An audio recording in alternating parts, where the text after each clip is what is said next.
সবসময় আপনার অনেকেরই সমালোচনা ঘটেছে, এটা নিয়ে কোনো চিন্তা করেন না, আর এটা নিয়ে কোনো ইয়ে করেন না, ঠিক আছে?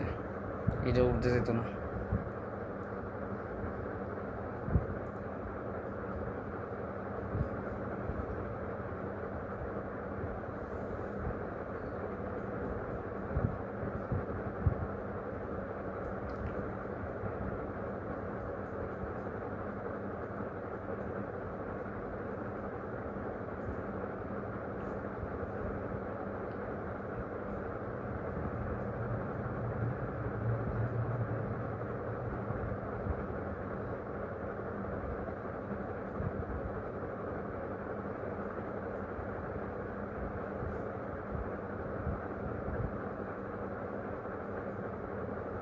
এই কারণে বলছি যে সমালোচনা থাকবো, আর আপনি দ্রুত গতিতে আগায় যাওয়ার জন্য আপনি অবশ্যই সবার ক্ষেত্রে এক মানে ইয়ে করবেন, ঠিক আছে?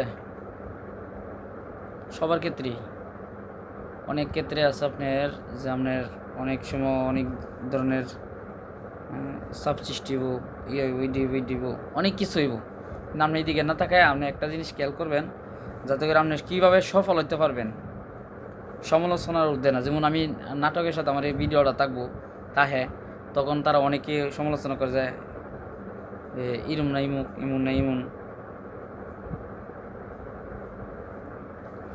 ফেসবুকে তেমন বেশি পোস্ট বা ইয়া দেখি না। ফেসবুকে মানে একদম কম আর কি, আছে কিন্তু কম। ইনকাম তো না, ইনকামের তো কোনো সময় ইয়ে করছি না ফেসবুকের মধ্যে, কিন্তু ফেসবুকের মধ্যে মানে মানুষের বেশিরভাগই মানে প্রতারণা করছে বেশি আর কি, ঠিক আছে? ও, ফেসবুকের থেকে আপনার দেখছিলাম মোটামুটি ভালো একটা অ্যামাউন্ট আসছিল আপনার অ্যাকাউন্টে। এটা তো তুলে বলছিল তুলে লাইছি, আলহামদুলিল্লাহ, এটা তো তুলে লাইছি। ও, ওখানে তুলি মাসে মাসে মানে আলহামদুলিল্লাহ। মনে হয়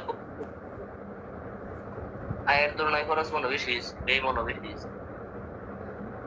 ব্যয় বলতে সব দিক দিয়ে আছে না, এটা লাগে না মানে ফেসবুকে তো এখনও বর্তমানে আছে কন্ট্রিবিউশন, তো দুইটা আইডির মধ্যে কন্ট্রিবিউশন আছে। অনেক একটু ইউটিউবের মধ্যে একটু গাড়াগাড়ি করে দেখি কি পরিস্থিতি আছে ইউটিউবের মধ্যে, ঠিক ও, আছে? এটা লাগে আর কি ইউটিউবে একটু অনেক অনেক অনেক ওই দিন ইয়াতে ভিডিও ছিল সাইরা এমনি এমনি চেষ্টা করে, পরে যখন ওই যে কন্টেন্ট মনিটাইজেশন আসছে, পরে আর এটার ভিতরে ঢুকছি না, মানে ঢুকতে এখন ভালোই লাগে না। কন্ট্রিবিউশন সেটআপ করলে এখন হয়ে যাবো, কিন্তু কন্ট্রিবিউশন আইলে সেট আপ করে তুই তো এমনিতে সময় দেই না, সেটআপ করলে তো বুঝি বছরে বুঝিয়া দেওয়া ট্যাক্স দেওয়া লাগে বুঝি। কিস্তা দেওয়া লাগবে, তাই তা কিস্তা দেওয়া লাগে না, এটা হলো বাউতামি কথা কেটা ক। এটা ইয়া ট্যাক্সের ইয়ার মধ্যে যা ইয়া দিলেই চলে, জিরো রিটার্ন জমা দিলেই চলে, দেখিস সমস্যা নেই। কম্পিউটার চালাই বলছিল বছরে বুঝি 2000 টাকা ট্যাক্স দেওয়া লাগে। এটা 2000 টাকা তো আমার বছরে ইনকাম। এটা হইলো মানে মানে নেওয়ার জগৎ আর কি। এটা জিরো রিটার্ন দিলে কোনো সমস্যা নাই। তা আমরা যে আমি যে আজ কয় বছর ধরে ইয়া চালাইতেছি